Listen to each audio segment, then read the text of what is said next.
واقعیت شرایطم اورژانسیه، یعنی بابام وصیت کرده بعد مرگش تا 40 باید زن بگیرم وگرنه ارث محروم.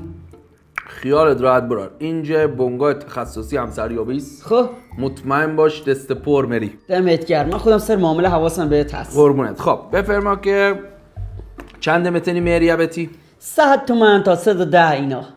40 دقیقه نمتنی بگذاری دیریش؟ نه یک مورد اوکازیون خیلی خوب دارم، کارمنده. نه این فردا روز میره مهریش میذاره اجرا، من نمیدونم آره بابا کی مهری رو بیدی یکی گرفته؟ بابا خیلی دادن خیلی هم گرفتن، تیباشون هم خریدن، دیدم که میگم. فایل خوبی برام اوکی کنم، حواسم بهت هست. خب نگاه یک مورد دارم. خب کارمند نیست، حقوق بگیر نیست، منظور ماشین داره. خب بعد گفته 112. چی؟ 112 صدش مهریه و 12 چیه؟ 12 نفقه شده دیگه، بعد ما به ما بهش پول بدیم. نه یه قابل چی تبدیل ها؟ نه یه چی بده مهریه کامل. مهریه‌اش مورم بالا، نفقش تا 8 میتونم بیارم بالا. نه فقط مهریه کامل. چک نمیتونی بدی؟ چک صیاد قبول منه؟ جوری محدود مرا برو خودت میگم. مجبورم. کم خرج کده که نمیتونم. نگاه یک مورد دارم یکم خاصه، 50 تا سکه است. خب رفقم نداره. خب ماشین داره، خانم حتی همین استاش خوبه. داره. فقط یک مورد است ای که زن مجرد نمره. ها؟ یعنی گفته فقط زن دوم میخوام برم، دوست داره حبو بشه. مریضه. تو گفت چی میدارم میخواد چیکار کنم؟ حبو دوست داره. نه یه شرایطی بدیم اون نرمال باشه. چیه اون؟ بس برم ببینم دیگه چیش دارم اینجا. یه فایلی پیدا کن. دیگه بعد سن بابرم بالا. یعنی زنم من خودم بزرگتر باشه. نه بابا داره همسایه چی میگه، مردم مسخره‌ام میکنن. اولا که مردم حرف زیاد میزنن، ما الان خودم زن اولم از خودم بزرگتر بی چی کردم؟ خب اگه زن اولت بزرگتر بوده پس چرا ولش کردی؟ نه بنده خدا که سکته کرد بمرد ولش نکردم. خدا رحمتش کنه. بعد نگاه الان یک مورد دارم. خب 45 ساله. خب ولی تحویلش دی مادگه است اگه دیرت نمره.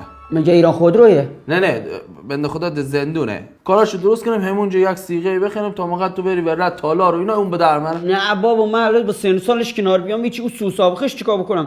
بعد این 4 روز دیگه می خودم خف میکنه تو خونه. او یک کارت مگذاری تو بغلت میری داخل خانه. نه بابا من اصلا تواناییش ندارم. اگه باز مثلا داستان رفت رفیق دارم میاد شیشه خانه تو میاره تا مترسا دیگه کار. رفیقات بیان در مقابل زنم اما محافظت کنم. میگم یعنی تو نه بابا یه چیز نرمالی بیار، چیز وحشی میری. لندن میری. یه خرم نرم با کله. یک مورد خیلی خوبه دارم در لندن. بس اصلا من ارثم بگیرم میخوام برم خارج. همینو که جدی میگی؟ خب بس اوکی دیگه بابا خیلی لندنی چطور صحبت میکنم؟ بس الو how are you اینجور صحبت میکنه. چه جوری برار خوبی؟ بگو پسر خوب. خب نگاه قربان زیاد مزاحمت در نگاه یک مورد داشتی گفتی یک پیرزن است فقط دوست داره زن ایرانی رو گفتی. بگو یکی هست یه ایرانی اصیل ایرانی.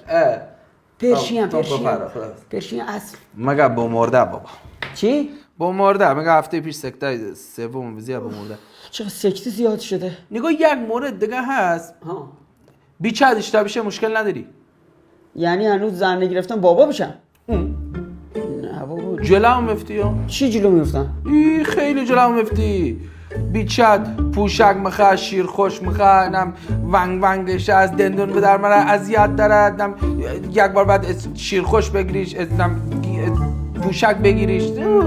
نه آقا یه چیز نرمال چی جلو میفته؟ چند گفت مریه؟ 140 تا گفته. زیاده خب بابا این. نه یک چیز گفته حواس برتی دارم به دکتر تا 100 اوکیش کنو. مطمئنی؟ تا 100 اوکیش. مریه با یه بچه؟ نه یک دونه بچه دیتی بیچه. البته در حقیقت یک دونه بیچه. یعنی چی؟ یعنی یک دونه از بیچه‌هاش عریس رفته اون نیست. یک دونه دخانه داره. یعنی من هم بچه دارم هم دومات دارم. با یک نوه. خیلی جلو نمیافتم. بهتر.